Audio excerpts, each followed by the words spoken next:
Banaabwe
Bwe nyogera maaso n'okubanga otwegattako nze Waso Emmanuel obulambuli butya tusinzira ku mukuto gwa Waso Emma YouTube channel Trust Media Uganda ne tubanga tubaweereza.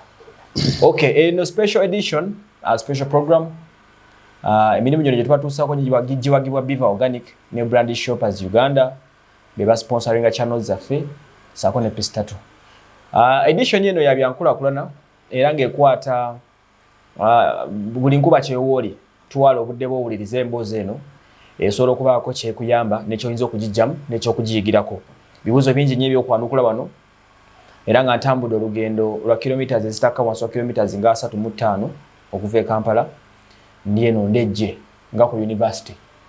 Bwe ngamba nga basitegeeza ku ngambye nga kitegeeza okugiriraana era nga nkyalidde company eya Mind's Eye gyenza okusinkana Bankubakyeeyo bannammwe ebintu bibakoze okusobola okubaako we bakyusa obulamu.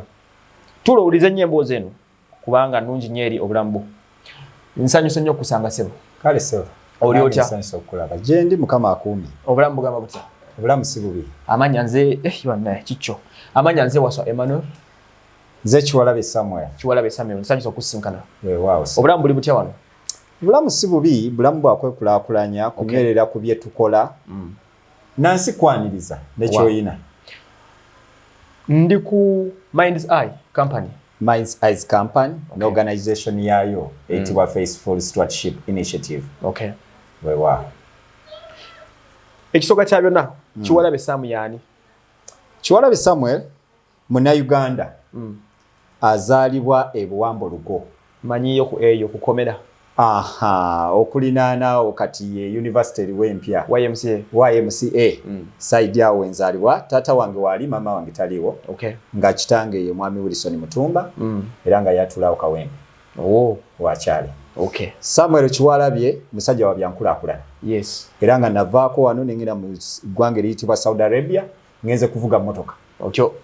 Nasobola okubeera nti omulimu gwange gwe natukiramu gwa house driver ndaba nga sente ntono. Nenjagala okukolera company. No oyagala ovembi okuvuga abagagge waka. Abagagga waka. Ogenda okolere companies. Zile company. Company yafe bali bagiyita Saudi Manpower Solution. Ye ntero juu. Oba Semasco. Ne ku kisawe gisanze Semasco. Aha. Then bwe ntuukayo ne mala okukolera emyaka 2. Shiftinga. Nzira ku company nga nkolera company wensula wembisiba n'okuvuga abaana abo. Nasobola olinyisa omusaala gwange mbeere efaanagana bwetyo. Then wendabiranga mutuufu kyetaagisa. Sente ezo kiki tuyinza zikola mu Uganda.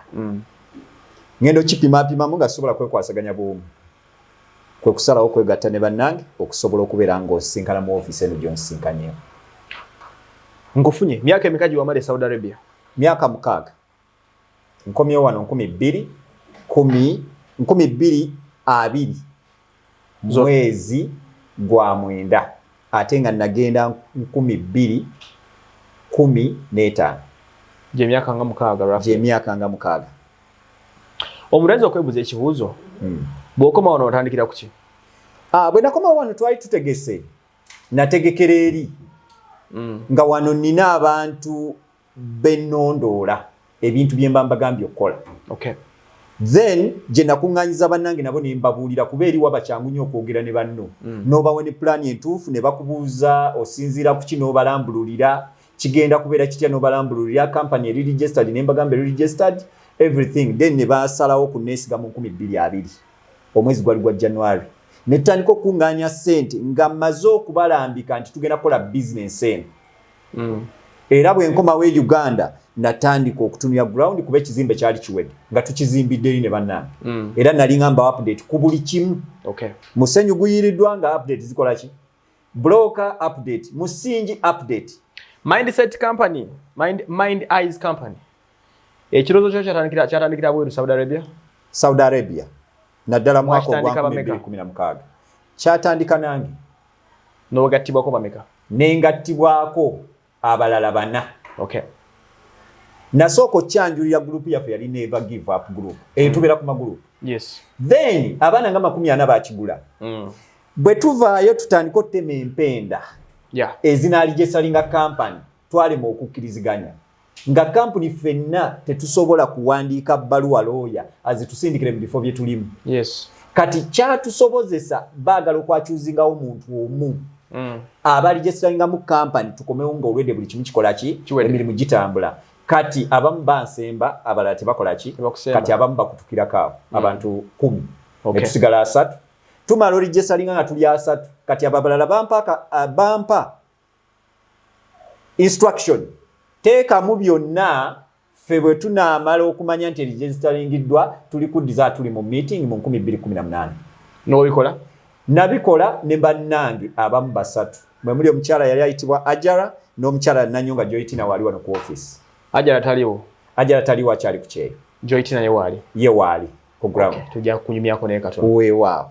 Kakati omwaza oku-initiating a company eno omulamwa gwa Mind Eyes company mulamwa ki? Mulamwa gwa business ezigenda okuyamba abantu baffe mu biseera by'omu maaso. Kubanze bwe twalaba Saudi n'embeera gye yalimu ensi ya UAE engeri gye tuyisizaamu nga kinaaba kirooto kya ntiisa omwana wange okuŋŋamba nti ndi mu Saudi Arabia ngenze kola nga byonna byayitamu mbimanyi. Kati ne tugamba biziza tulina okukwasiganya ssente ze tuyina tusobole okutondawo ekintu nga kufa abamanyi Saudi Arabia n'empisa gyeyisaamu abaana abaffe tebajja kugendayo. Ye Mind Eyes company kyekigenderwa. Ekigenderwa kimala okutuula kukyusa ebirowoozo by'abantu mu baseetingire n'emirimu n'egisigalidde. Mirimu ki gye wasalawo otunuulire? Natunuulira sekita 5 era abasinga obungi y'ensonga lwaki tugenda eri. Sekita esooka ya byakwambala. Fashion and design. Yes. Kubanga omuntu yenna omuvubuka nganze oba nga gwe weetaaga kwambala okulabika obuki n'okufuna ddiiro ez'enjawulo. Eyo nagitunuulira nga main. Then second nentunuulira ebyokuyigirizibwa mu sekita 2 okusoma nti nfunye primary school oba secondary school then n'okuyigirizibwa mu by'emikono. Eyo sekita yakubiri. Sekita eyokusatu ne tutunuulira ebyenjijanjaba. Tugenda kwejjanjaba tutya awo tuli mu natural remedies era omukyala Joytina yagikulembera then ne mu sekita ey'amalwaliro agaffe kubanga awako omwana ali ku kyeyo bamugamba mama mulwadde n'awaayo emitwalo ameka. Kati eyo nga tujagala mu kampani ey'okunaya bya bulimi kubanga okulya kye kimu ku kintu kye tuyitayinza kwewala era ye muntu gwe bayita omunaku nga buliddwa ekyokola ki ekyokulya.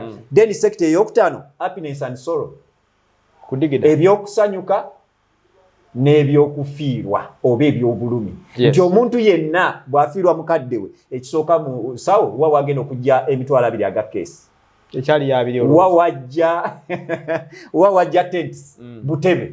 Kati ate era n'essanyu bagenda kuwasa byebisooka muki osooka kulowooza ku muziki. Kati ebyo nabyo ne tugamba ebyo bwe tubitegeka Mind Eyes company ejjatambula n'obulamu bwaffe ebbanga lyonna. Otegeseeko biriwa? Sekita ya entertainment oba sekita ya entertainment eri ready kakadde kamu kuweramu package eziwerako. Ey'ebyokutunga fashion and designing eri ready. Ebyala ni webiri abakozi webali transport system weri ne product. Ye drone genderwa werwa. Ye drone gyolabye eyo twakagigula nno mpya ziri milioni nga 10.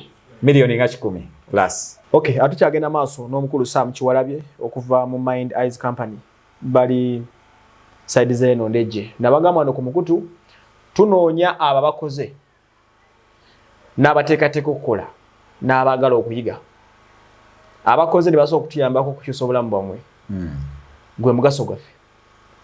Kyekindeese kilomita 35 okujja mu kyalo ndabe enkulakulana ki eriyo oba abantu bafeesa olw'obagasa nkyakuliko ssebo oŋŋambye ebyobulimi ebyendongo okusanyuka n'ebirala mbadde ndi wano nindaba abaana waweeru abasoma lwe naliko nalaba n'obwana obuto bungi emabega eyo balinga iringa essomero bakolawo ki ekirala wano mu kutwaliza awamu obulamu buno bwolaba butinyigiriza naddala nga ffe abakulu ne butuleetera obutafa nnyo ku bato be tuyina kati ku kyalo kwe tuzze tuyina okubeera nga community tugitegeera era wano mu Mines Ice Company waliwo ebintu bingi ebisikiriza omwana okubeerawo abamu baana bamabulirwana naye nga bwana ajja mmanya bwe baluko ekibbo ajja mmanya bwe baluko omukeeka olw'ensonga ku ssaawa eyo gwe gwe yeegomba gwe gwalaba nga kingi wo olina okusaawa ebintu byasobola okutambuliramu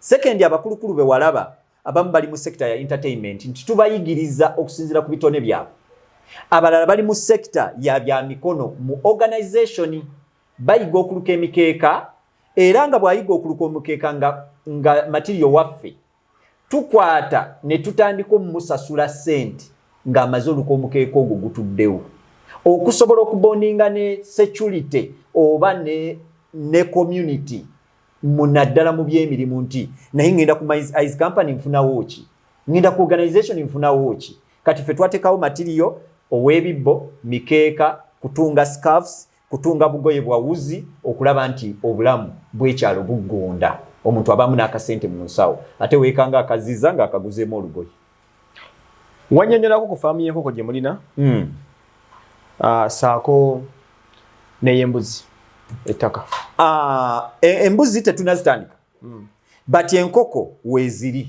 era tulunda nkoko ŋŋanda ze tugezaako okukola okubeera nga twagala faamu ennene ddala ng'ekitone ennyo eri 10,000 okusinziira ku nteekateeka zaffe z'abadirector enkoko ezo lwaki tuzipulaningira mu sekita eyo lwa nsonga enkoko eŋŋanda tejjanjabwa nga nzungu n'ebbeeyi yaayo ya njawulo ate ne mu mikolo gye tusinga okukola okutambuliramu olwedde enkoko ekkirizibwa kubanga tuli namba nnene nga Bankubakyeeyo abali mu Mines Ice Company so kati eyo sekita nayo weeri mu kiseera kino erimu enkoko nga 2+ olw'ensonga zigenda zizaala mpola obutaleeta ndwadde endala mu nkoko zaffe eyo sekita eri kansogemeko kyemmaliriza abaana bano abali ku community bajjirawo under which conditions basoma kiki ekikugamba akwalifyinga atya okujja wano okwalifyinga talent kyekikulu n'okwagala kubanga kati mulimu abaana abajjanga mwana naye nga anaatera okufuuka omukyalo oba omusajja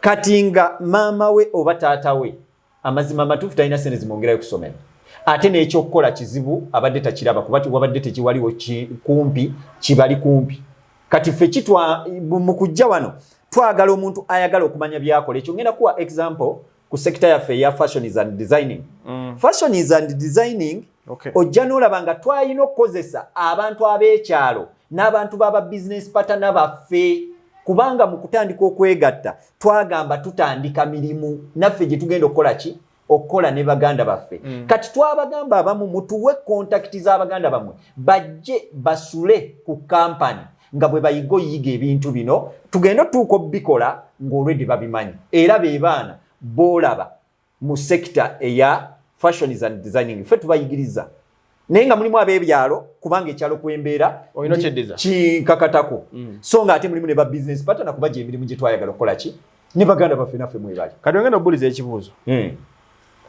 bannayuganda in general banyi ffe tuweereza nnyo Bankubakyeeyo abo abaana babeera mu transition y'obulamu abasinga babeera tebamanyi kiddako oli ana miliyoni za 2 azikoze temanyi we zigenda abamu badde wano Kampala nga tayagala kuddayo najja ne miliyoni 10 ne zifiira ku kkubo wano owulira ne bannayuganda abalala bonna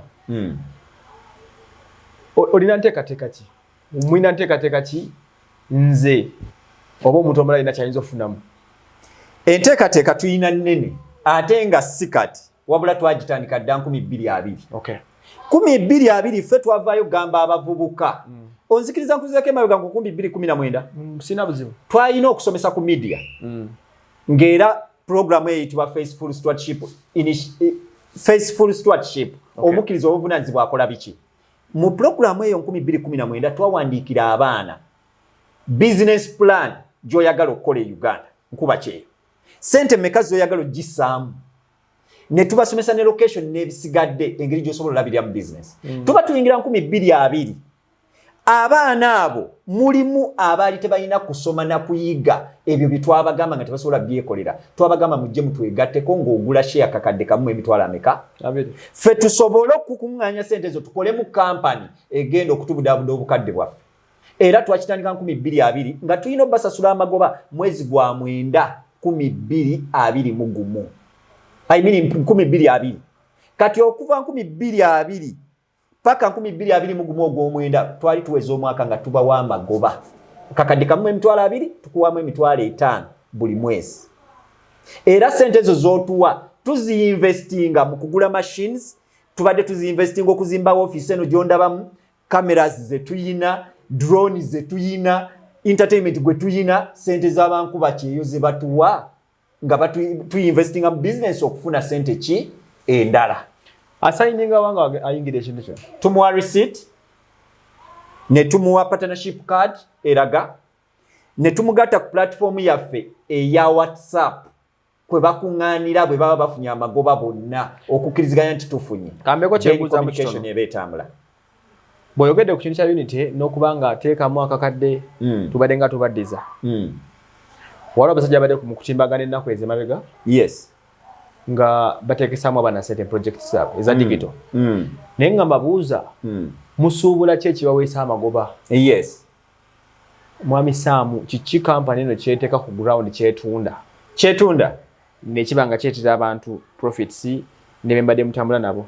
weewaawo neebaza Mukama olw'ekibuuzo ekyo kubanga kirungi ate era nsaba bannayuganda mwena gye muli tutunga ebitengi ebirungi ebikwataganako ng'essaati eno gye nyambadde ebiteeteeyo obugoyi bw'abaana n'ebintu ebirala ebyo bye bimu ku by'oyinvestingamu ssente ne tuwongera okugaziya bizinesi n'esobola okukola amagoba g'ogabanako mu sekita eya entertainment era mujja kugiraba ng'olwedde ebintu bigulibwa ssente ate bwe tugenda ku mikolo omukolo gumu tugukubira akakadde kamu kitegeeza kuliko era ssente zo nga gwe business partner z'osobola okubeera ng'ogabanako olw'ensonga gwateekamu ssente ng'oggyeko ebyo tulina mu transport system van eyo gye mulaba olwaleero tuli mu nteekateeka eza bya tour and travel naddala tulina kampuni ezimu ze twogeraganya nazo era ng'eyo sekita egenda kuba naye evaamu ssente okubeera nga emmotoka ezo tuzifunamu amagoba era ge tugabanako naawe so workshop weeziri mwe bwenyini ba business partner abasiga ensimbi tutandiseewo amaduuka g'osobola okubeera nti gwakomyewo tukuwa product n'otunda n'oba ng'okomyawo ssente za kampuni ate era ng'ofunako amagoba ate ng'osasulwa ne ssente ez'obukozi wakulu nnyo so nsuubira nti teekateeka nnungi kwatamu kateni nze wasu Emmanuel nziramu okubuuza ekibuzo buto weewaawo ogambye nti mulina products yes kuba oli abadde ajja kugamba nti nze siina ssente sijja kuinvestinga yes nempulya ngu kakuunako nti musobola omusuubuza oba musobola omuwa products ezo okusinziira lw'omukyategeera oba bw'obeera business partner obeera olina share mu company kitegeeza company bw'ekuwa product yaayo ojja gikuuma n'obwegendereza oba ofuuse agenti naye ate saagala okifuule agenti gino tutandika mirimu nti olwaleero olina akakadde kamu emitwalo 2 naye obala kasiika paani ate gwe toyagala musiika kati weegase n'abantu abali mu value yo nti ate bwenkola boutique kisinga okusiika ki paani naye obwesigwa bw'okozesezza okukolagana naffe tubukozesa okuwa product ekitegeeza oli bwaba akuteesendezo bakamu 2 yes okusinziira ku bye mulina omuli ebyobulimi byemuteekateeka ebyobulimi by the way olwo olusuku omwezi guno ogw'omukaaga tugenda tandika kungula nkota z'amatooke olusuku yiika 4 omuli ebyobulunzi byendaba muteekateeka ne bino ebya design n'ebisigadde yes abantu abalina interest mu business ng'ezo mubayambako okuba nga bazidukanya tusobola obayigiriza omuntu ayagala ogikola nti nze njagala kutambula mu business eno tusobola okuwa ku magezi era ojja n'oyitako kanamba k'amasimu then tusobola okuba nga tukwasaganya mu ekyo lwaki tukwasaganya lwa nsonga tukwetaaga kasitoma gw'oyina olwaleero bw'anaaba ng'ali mu bizinensi eyo egwe ebitengi ng'olina bitono ate ojja kuba mu Mines Eyes Company bakuwe product ekola ki etambula kubanga oli mu business yemu naki nabo kati awo tubeerawo intersection ya business ffe tetukotoggera kubanga ku kaseera ako ate tukwetaagako essomero gy'oweerera omwana obbagamba nti bane ne uniform nzikola ki kati tosobola gwomu ne bonaaba mu kutunga nga tukuwadde amagezi tosobola kutunga uniform 100 mu lunaku lutya oba mu wiiki era ojja gutu wembuliza ekibuuzo kyange ebbanga limbaddewo eri omwaka yes bameka baganyiddwamu abaganyuddwamu bali mu bantu 2 plus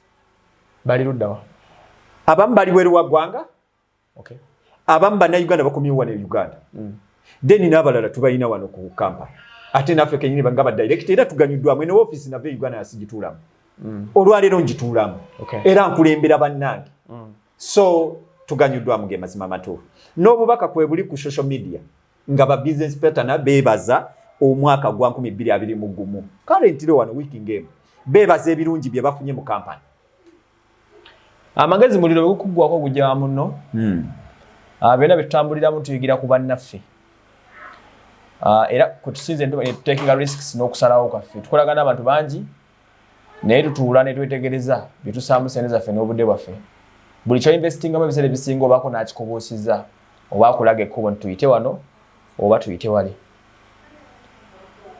abakulu bano bandaze emirimu gye bakola naye ndaba nga batambula kwe kujja okuba litambala gensi ate Bankubakyeeyo bannaffe ne Bankubakyeeyo tulina bangi abajidde mu mbeera efanaganako ng'eno ne bawunzika nga babayisiza ku litalaba ekyo kibaddewo program eno tukikola otwala obudde owulirize Kinley era osengejje ndero bagamba nti omuntu alinye ku nnyonyi tafaana Emma eyeberera e Kampala nze manyi mbeera Kampala kituufu feri twakoppa magezi n'ensimbi ngeri gye siri nyangu ku fly Dubai omanyi nti nze nkoma kuzirabwa ali ku airport tujja kutwala ng'ogenda kima material wa Kampala nkoma ali ku airport siziri nyangako naye nga nkolagana abalinye ki ennyonyi era mbategerera nnyo bw'otambula n'abagagga 10 ofuuka omugagga ow'e11 kati naye walinyadde nnyo kale sebo so mwami Sam kiwalabye ebigo by'ennyonyi mbitegedde bulungi nnyo nja kwagala nnyumyeko ko ne chairman w'ekyalo kino yesebo nja kwagala nnyumyeko ko ne badirekita banna abaliwo abalala weewa ekyokubiri nsooka ompe ku nnamba y'essimu enamba y'essimu kwe tukufuna okay nze wasoma nkyali ku Mines Eyes Company yavaayo okulabeka nti eteekayo embeera y'enkulaakulana